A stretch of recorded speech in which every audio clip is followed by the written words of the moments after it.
you've traveled to 46 countries. That means you've covered all the continents of the world. I want to haven't believe gone that. to Antarctica yet. Ah! An assumption that every American is rich. I would highly recommend Mhm. people to sign up and try couch surfing. Couch surfing, coming out. That means see you soon, friends. But whilst you were in US, were there some of the things you heard about certain countries, more or less like a stereotype or an information in terms of security and the people there, and you got there and you realize that no, all the information you've heard was not true. Yeah, of course. So, for example, when it's tragic when you hear about Africa as one entity. Like people will describe It's like a other country. countries. Yeah, everyone will describe other countries. Oh, the U.S., Australia, Yeah. China, but Africa is just one big country, and that is extremely So not false. true. So false. When I went for the first time to Kenya and Tanzania for, as I mentioned before, Yeah. You realize even just like moving to a different region or different part of the country or just across the border from Kenya to Tanzania that yeah, there's diversity and there's, changes in accents and people and food and how they get along, how people get along, and that it's more complex and more more interesting than just this stereotype of the starving African children or the Lion King. It's more than that, right? Like it's far more than that. Yeah, I get it. So you think that the media is doing more harm to a lot of minds than? Yeah, I think it's a double-edged sword. Like there is a benefit to media at times in terms of news travels faster than things used to, but at the same time a lot of misinformation spreads around very quickly as well. Oh, I see. So you went to all these countries, one for tourism, two for internship exchange programs, for education, right? So with all the with the education, where is it more concentrated? Like, where's your focus? So my focus is more on wildlife. My interests are behavioral ecology as well as human-wildlife conflicts. And you love to do it? Yeah. I'm really interested in watching specifically mammals and understanding how humans interact with wildlife. Especially in urban spaces, but also in the wild as well, to see how these animals that I enjoyed ever since I was a child, now I see them in the wild or closer in urban dominated landscapes and see how they work around our worlds, yet we're still intertwined. So it's interesting when I was able to see that in Kenya and Tanzania as well. And obviously the wildlife there is different, but I mean the problems generally are similar. Okay, so you've probably, with your travels around the world, you've done a lot of research on animals, wildlife. You like animals? I love animals. Yeah. I love animals ever since I was a kid. Oh, okay, but that's beautiful to hear. But, so if you love animals, why are you not dreaming of maybe living in Kenya or in Tanzania, where there's a lot of wildlife and diversity? After this last time, it was my second time in Kenya. I do love Kenya. Could I live there a long time? Maybe. I really do love Kenya, and I would love to stay there longer because now I've lived there for maybe a total of 6 months of my life. I'd like to try living there for a year or more. I don't know, I enjoyed it. Yeah. It felt like a home. But how does it feel sometimes when you get to, because I'm sure, though you're an American, a lot of people may see you and just the next thing they ask, are you an American? You say, yeah, I'm American. Are you an American? Like, how is that feeling? Yeah. That is that's a good question. That's commonly called that's commonly called othering.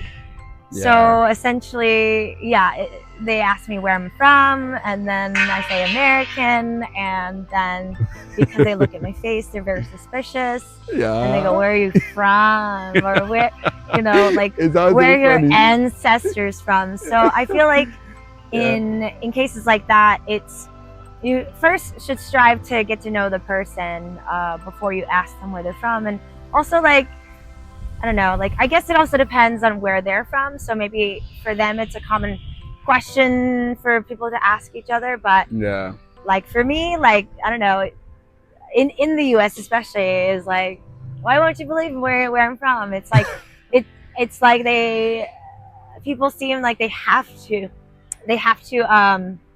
get to know me on a racial level, which is kind of uncomfortable. I was born in the U.S., so I'm born and raised in America, but my family is from China, and as soon as I say I'm Chinese, they ask me only questions about China, and I'm like, I've never lived there. I visited one time. Oh, you've not lived in China? I've never lived in China.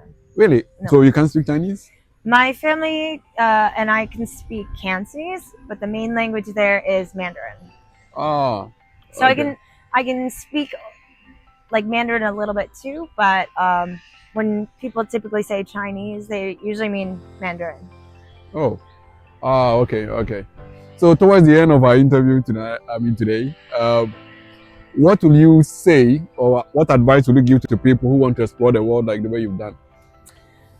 So one thing I also forgot to mention is I would highly recommend people to sign up and try Couchsurfing.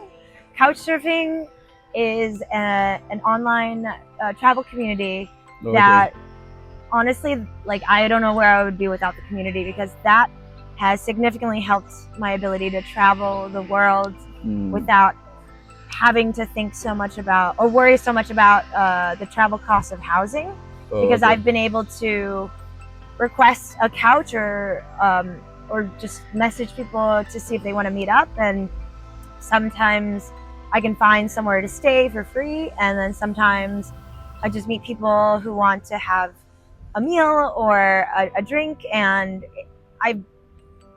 to this day I have friends all over the world because of Couchsurfing, and it's not only a free place to stay, but it's mainly about cultural exchange and the ability to get to know people through their eyes, and it helps that a lot of them are either learning English or like they're trying to learn English, so they're excited to meet you and help you see the world through their eyes. So I love Couchsurfing, and I highly recommend it to anyone.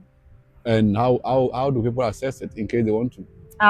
So they just go to couchsurfing.com or .org, I forgot which one, and then make a profile, add some photos, talk about themselves, and then write about themselves, and then to send personalized requests to people in different parts of the world, and then hopefully you have to send a lot sometimes, but hopefully they'll respond back and then give you a good response. So so they don't help with the funding.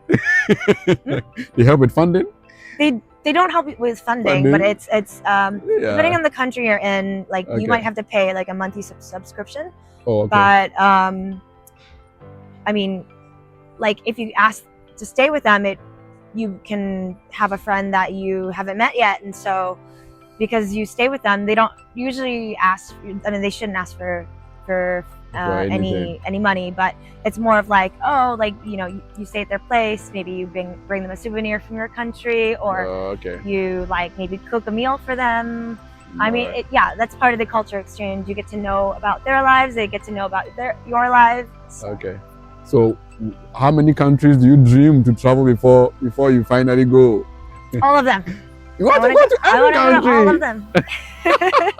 But among these travels, this is just random one. Among these travels, do you think there have been a point where people have really asked you a question that is so offensive? I mean, aside your background, where you're from, and other things, some offensive where someone has really asked you that you felt, I don't want to travel again, especially to this country. I don't think I would say that there is a specific question that Okay. that one person would say that would make me dislike the whole country. All right. But I remember one time someone asked me a question, and I can't actually remember where this person was from, but I was offended offended, and I thought it was hysterical at the same time because they Yeah. asked me, "Do you speak Asian?" And I was like, that's like saying, "Do you speak North American or do you speak African? Like, who It's speaks a so continental funny. language?" So I was like, I think I was more Yeah. flabbergasted that they didn't know that it's not a singular language. Yeah, I get it. It's Yeah. just cultural differences, so it's understandable. Yeah. Anyway, so thank you so much for joining me. I'm so happy you are here, and I'm so happy for your enlightenment on travels and where people may want to be. I hope we meet on one of these. Anyway, we are meeting here, so Yes. I'm sure the next meeting will be on a different country. Yes. So going out today, what are your final words? I would say get out there, explore the world, get to know your friends, neighbors, and strangers. And strangers are friends that you haven't met yet, as they say. So yeah, like get to know the world around you, and you'll be more enriched and enlightened for doing that. And I would also say like, subscribe, follow, and share for Ralph Brands.